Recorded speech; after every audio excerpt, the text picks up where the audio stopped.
Hi, welcome back to our channel fscookeryvlogs. ഇന്നത്തെ നമ്മുടെ recipe paneer മസാലയും ഒരു മിൻ ചട്നിയാണ്. ഈ ഒരു മഴക്കാല സമയത്ത് കഴിക്കാൻ പറ്റിയൊരു ഐറ്റമാണ്. അപ്പോൾ വീഡിയോ ഇഷ്ടമാവുകയാണെങ്കിൽ സബ്സ്ക്രൈബ് ചെയ്യാത്തവരൊന്ന് സബ്സ്ക്രൈബ് ചെയ്ത് സപ്പോർട്ട് ചെയ്യണം കേട്ടോ. അപ്പോൾ വീഡിയോയിലേക്ക് പോകാം. അതിനായിട്ട് ഞാൻ ആദ്യം തന്നെ ഒരു ബൗൾ എടുത്ത് വെച്ചിട്ടുണ്ട് കേട്ടോ. അതിലേക്ക് 1/2 ടീസ്പൂൺ ഉപ്പ്, 1/2 ടീസ്പൂൺ മഞ്ഞൾപ്പൊടി, 1 teaspoon chilli powder. Kashmiri chilli powder ഇഷ്ടമുള്ളവർക്ക് അത് ചേർക്കാവുന്നതാണ് കേട്ടോ. അപ്പോൾ അതിൻ്റെ കൂടെ 1/2 teaspoon cumin powder, 1/2 teaspoon garam masala, കുറച്ച് വെള്ളവും ചേർത്ത് നന്നായിട്ട് ഇതൊന്ന് മിക്സ് ചെയ്തെടുക്കണേ.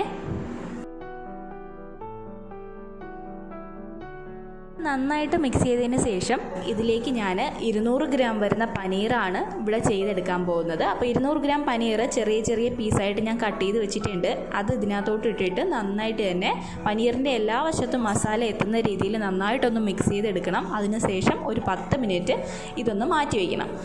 10 മിനിറ്റ് മാറ്റി വയ്ക്കുന്ന നേരം കൊണ്ട് ഇതിൻ്റെ ഡിപ്പും കൂടി നമുക്കിതിന്ന് തയ്യാറാക്കിയെടുക്കാം.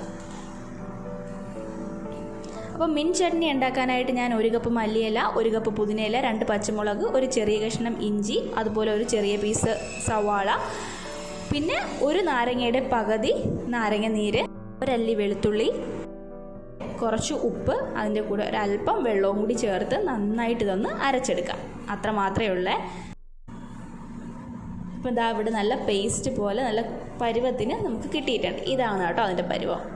അപ്പോൾ അതും റെഡി ആയിട്ടുണ്ട്. അപ്പോൾ അതും കൂടെ ഒന്ന് നമുക്ക് മാറ്റി വെച്ചതിന് ശേഷം നമുക്ക് പനീർ മാരിനേറ്റ് ചെയ്ത് വെച്ചിരിക്കുന്ന പനീർ നമുക്ക് ഫ്രൈ ചെയ്തെടുക്കാം.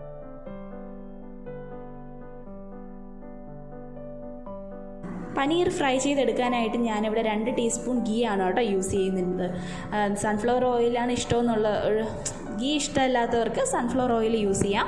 അപ്പോൾ സൺഫ്ലവർ ഓയിലും ഇതുപോലെ 2 ടീസ്പൂൺ മാത്രം ഒഴിച്ചു കൊടുത്താൽ മതി കേട്ടോ. അപ്പോൾ ഗീ ഒഴിച്ചതിന് ശേഷം അത് നന്നായിട്ട് ചൂടായി വരുമ്പോൾ നമുക്ക് പനീർ ഇതിനകത്തോട്ട് ഇട്ട് കൊടുക്കാം. അതിന് ശേഷം മീഡിയം ഫ്ലെയിമിൽ ഇട്ടിട്ട് ഒന്ന് കുക്ക് ചെയ്തെടുക്കാം. 5-10 മിനിറ്റ് മാത്രം മതി കേട്ടോ പനീർ കുക്കായി കിട്ടാനായിട്ട്. അപ്പോൾ അത് ഒരു സൈഡായി വരുമ്പോൾ മറിച്ചിട്ട് മറു സൈഡും കൂടി കുക്ക് ചെയ്തെടുക്കുക. ഇപ്പോൾ ഇതിവിടെ എല്ലാം റെഡി ആയിട്ടുണ്ട്. ഞാൻ ഇത് കോരി മാറ്റുവാണേ. അപ്പോൾ ഈ ഒരു ടൈമിൽ ഇതെല്ലാവരും ഒന്ന് ട്രൈ ഔട്ട് ചെയ്യുക. നിങ്ങളുടെ ഫീഡ്ബാക്ക് എന്നെ അറിയിക്കുക. എല്ലാവർക്കും താങ്ക്സ് ഫോർ വാച്ചിങ്.